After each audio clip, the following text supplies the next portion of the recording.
नमस्कार, knocking-news.com में आपका स्वागत है। मैं हूं गिरिजेश वशिष्ठ। लोग कहते हैं घर का खाना खाइए, घर का पानी पीजिए।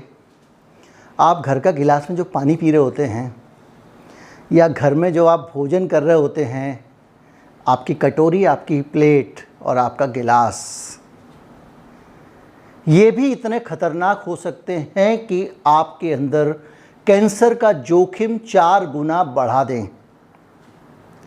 ये आधुनिकता की कीमत है। जो आधुनिकता है, जो हमने ओढ़ी है, उसके साथ बोनस में ये मिला है। ज़रा सी असावधानी प्राण को खतरे में डाल सकती है। एक नई रिसर्च आई है, एक नई रिपोर्ट आती है जो आपको बताती है कि घर में जो बर्तन आप इस्तेमाल करते हैं वो भी आपके लिए सुरक्षित नहीं हैं। सुरक्षित कैसे नहीं हैं, खतरा क्या है और वो कौन सी सावधानियां हैं जिनको बरत के आप इससे बच सकते हैं, एक हद तक बच सकते हैं, इसी पे आज बात करेंगे। कहीं मत जाइए, चैनल को सब्सक्राइब कर लीजिए। मैं अभी हाजिर होता हूं।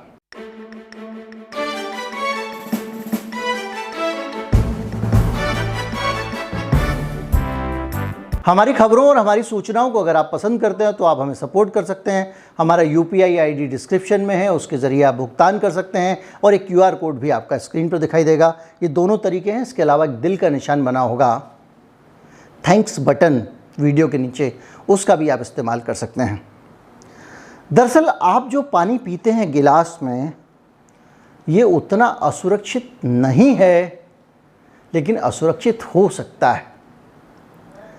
आपकी कामवाली जब घर पे आती है और आपका बर्तन साफ़ करती है और चली जाती है, कई बार आपने देखा होगा कि आपने उस गिलास को उठाया और जैसे ही आपने नल के नीचे लगाया वो झाग से भर गया। कई बार आपने ये भी देखा होगा कि आपने खाना खाने के लिए, इस्तेमाल करने के लिए कटोरी ली और उसमें वो जो सफाई वाला केमिकल है, हरा हरा सा वो लगा हुआ है।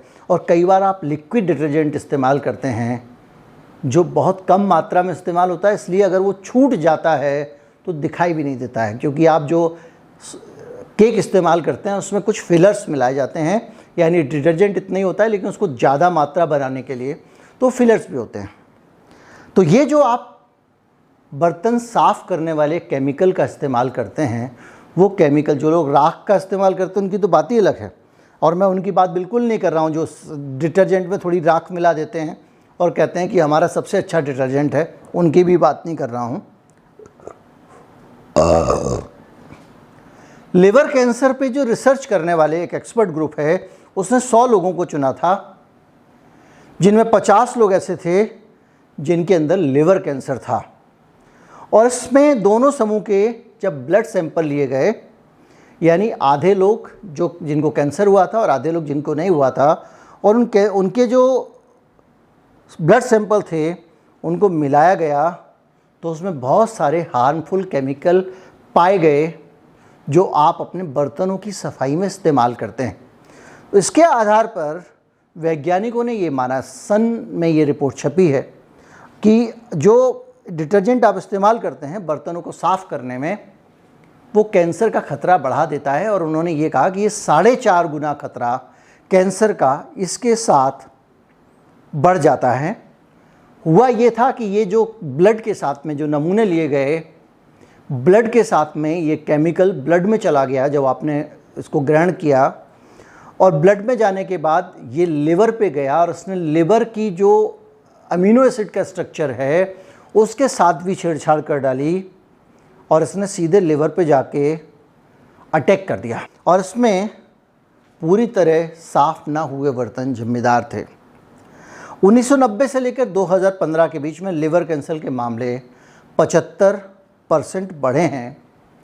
और याद कीजिए, 1990 तक हम बहुत ज़्यादा राख और मिट्टी का इस्तेमाल अपने बर्तनों को साफ़ करने में किया करते थे। बहुत कम लोग थे जो वाइट वाला बिम पाउडर वगैरह इस्तेमाल करते थे।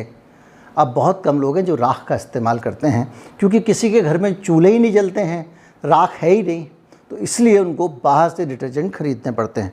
तो आप करें क्या? पहले तो इस पर आते हैं। आपको करना ये चाहिए कि आपके जो बर्तन उनको थॉरोली साफ़ करना चाहिए। आपके घर में जो बर्तन साफ़ करने के लिए जो आपकी हेल्प आती है उसको भी आप समझाएं और ख़ुद भी ध्यान रखें कि बर्तनों को अच्छी तरह से साफ़ करें, कपड़े से उसको सुखा लें ताकि वो आपके अंदर केमिकल ना चला जाए, पहली चीज़। दूसरी चीज़ जो है वो ये है कि कैंसर का कारण, जो कैंसर का कारण है, अमेरिका में जो कैंसर होते हैं, अमेरिका में और पूरी दुनिया में, उसमें 71% मामलों में कैंसर ऐसे कारणों से होता है जिनको आप प्रिवेंट कर सकते हैं, यानी जिनका प्रिवेंशन कर सकते हैं, जिसमें आप पहले से सावधानी बरत के बच सकते हैं। एक कारण जो मैंने आपको बताया ये है। इसके अलावा एक और मामला आया जिसमें साउथ कैलिफोर्निया की यूनिवर्सिटी में एक रिसर्च हुआ जिसमें 2 लाख से अधिक लोगों को पे एक रिसर्च की गई, जिसमें 50 लोग ऐसे थे जिन्हें लिवर कैंसर हो चुका था। उनकी तुलना 50 दूसरे लोगों के साथ की गई जिन्हें कैंसर नहीं हुआ था। शोधकर्ताओं ने कैंसर से पीड़ित लोगों के डायग्नोसिस से पहले उनके ब्लड सैंपल का विश्लेषण किया। इसकी तुलना उन लोगों के समूह से की जिन्हें कभी ये बीमारी नहीं हुई थी। यानी आधे लोग ऐसे थे जिनको कभी कैंसर नहीं हुआ था, आधे लोग ऐसे थे जिनको कैंसर हुआ था। इन दोनों का ब्लड ले लिया और उनके ब्लड को मिला के देखा कि इन दोनों के ब्लड में अंतर क्या है। इसमें पाया गया कि जिन लोगों को कैंसर हुआ था उनके अंदर एक खतरनाक केमिकल मिलता है। और वो खतरनाक केमिकल क्या है?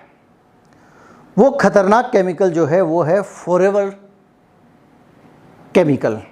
फॉरएवर केमिकल क्या होता है? फॉरएवर, मैं सरल तरीके से आपको बताऊं तो कुछ जो आप चीज़ें इस्तेमाल करते हैं, जैसे आप शैम्पू इस्तेमाल करते हैं, जैसे कि आप नॉन स्टिक कुकवेयर इस्तेमाल करते हैं, जैसे कि आप दाग लगने से बचने वाले केमिकल इस्तेमाल करते हैं, फोटोग्राफी में जो केमिकल इस्तेमाल, दरअसल ऐसी चीज़ें जैसे टेफ्लॉन कोटिंग है, इस तरह की चीज़ें जो कि वातावरण के साथ आसानी से रिएक्ट नहीं करती हैं, जो गर्म होने के बावजूद दूसरे पदार्थों के साथ रिएक्ट नहीं करती हैं, जैसे टेफ्लॉन कोटिंग आपके बर्तनों पे होती है। इसके अलावा पेंट्स जो आपको लगता है कि बारिश में, मौसम में, सब में बचाता है, इस तरह की जो चीज़ें होती हैं ये कहलाती हैं पॉलीफ्लोरो अल्काइल सब्सटेंसेस या पीफएस। ये 1940 के दशक में विकसित की गई थी और ये चीज़ें आपके लिए बहुत ख़तरनाक हो सकती हैं, क्योंकि एक बार आपके शरीर में चली जाएं तो इनको शरीर काबू नहीं कर पाता। क्योंकि जैसे इनको आप, जैसे नॉन स्टिक है, आप गर्म कर रहे हैं, सब कुछ कर रहे हैं, लेकिन उसकी कोटिंग नहीं जा रही है और वो आपके खाने को चिपकने से रोकती है। इसी तरह से आपकी बहुत सारी चीज़ें, पेंट और दूसरी चीज़ों में, तो ये जो केमिकल होते हैं इनको, इसीलिए प्लास्टिक कौन सा सेफ़ है ये जानना ज़रूरी है। तो 1 से लेकर 7 तक आपने देखा होगा प्लास्टिक के ऊपर एक निशान बना होता है जिसमें एक मार्किंग होती है, इस तिकोनी टाइप की है। इसमें अंदर एक नंबर लिखा होता है, 1 से लेकर 7 तक का नंबर, और इसमें जो नंबर होता है वो देखकर आप पता लगा सकते हैं कि कौन सी प्लास्टिक सेफ़ है, कौन सी नहीं है। देखिए, प्लास्टिक का अलग ही चक्र है। मैंने बीच में कहा कि मैं प्लास्टिक से बचूंगा, तो मैंने कांच की बोतलों का इस्तेमाल कर दिया। मैं दफ्तर में डेस्क पे भी कांच की बोतल रखता था, कांच के गिलास ही इस्तेमाल करता था। तो पता चला कि मेरे घर में जो पानी की सप्लाई आ रही है वो भी प्लास्टिक की पाइपलाइन से आ रही है। मेरा जो आरओ है वो भी प्लास्टिक का बना हुआ है, उसके सारे चैम्बर प्लास्टिक के हैं। तो कहाँ तक प्लास्टिक से बचेंगे? तो ये जान लीजिए कि 1 और 7 नंबर वाला, जो जिसके अंदर 1 और 7 नंबर लिखा हुआ है, वो मार्किंग बताती है कि उस प्लास्टिक को सावधानी से इस्तेमाल करना चाहिए, ख़तरनाक हो सकता है, और 1 या 2 बार इस्तेमाल करने के बाद उसे क्रश करके रिसाइकलिंग के लिए रख देना चाहिए। 2 और 4 और 5 वाली मार्किंग जो हैं वो सबसे सेफ़ मानी जाती हैं। जिस पे 2 लिखा है, 4 लिखा है या 5 लिखा है, उसको आप बार बार इस्तेमाल कर सकते हैं और इसका इस्तेमाल हम 5-6 महीने तक तो कर ही सकते हैं। 3 और 7 मार्किंग की जो प्लास्टिक है वो बहुत घातक होती है। इसका काम इंडस्ट्रियल कामों में इसको लिया जा सकता है। हम और आप इसका इस्तेमाल करेंगे तो ख़तरनाक हो सकता है और इससे बहुत सारे तरह के केमिकल हमारे ब्लड में आ जाते हैं। तो ये जो मैंने आपको बताया फॉरएवर केमिकल्स, फॉरएवर केमिकल्स क्या होते हैं? ये पॉलीफ्लोरो अल्काइल सब्सटेंसेस होते हैं जो 1940 के दशक में विकसित किए गए थे। तब से इनका प्रयोग लगातार बढ़ रहा है, कम नहीं हो रहा है, और हमारी रोज़मर्रा की ज़िंदगी में नॉन स्टिक बर्तन, फायर प्रूफ कपड़े, आग बुझाने वाले झाग के साथ साथ 50-60% चीज़ों में ये मौजूद रहता है। नॉन स्टिक, स्टेन रिपेलेंट, दाग रोधी, इस तरह के जो कपड़े आते हैं उसमें ये पाए जाते हैं और ये जल्दी नष्ट नहीं होते हैं, क्योंकि ये इनका नाम ही फॉरएवर है, ये चिरस्थायी प्लास्टिक्स हैं। अब दिक्कत ये है कि अगर कैंसर होने वाली इतनी चीज़ें हमारे रोज़मर्रा के इस्तेमाल में हैं तो क्या किया जाए।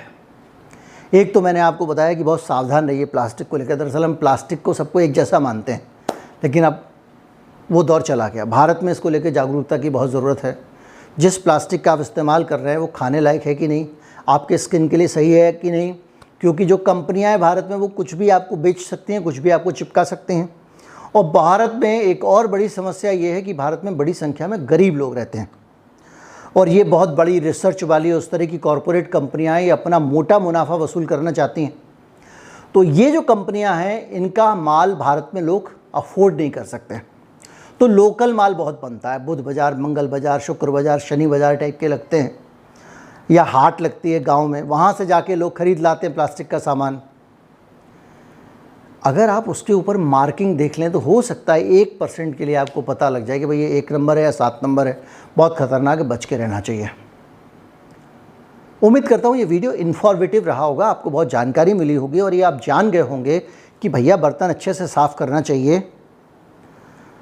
जितना झूठा बर्तन खतरनाक है उससे कहीं ज़्यादा ये खतरनाक है, क्योंकि झूठे बर्तन का तो आप कम से कम कुछ दवा ले लेंगे इन्फेक्शन हुआ तो, लेकिन ये जो आपने साफ़ किया है और उसके बाद उसमें अगर केमिकल छूट गया है तो ये जानलेवा हो सकता है। उम्मीद करता हूँ ये वीडियो आपको ज्ञानवर्धक लगा होगा। अगर जानकारी भरा लगा हो तो ज़्यादा से ज़्यादा लोगों तक पहुँचाएँ, जागरूकता लाएँ, चैनल को सब्सक्राइब कर लें। नमस्कार, जय हिंद।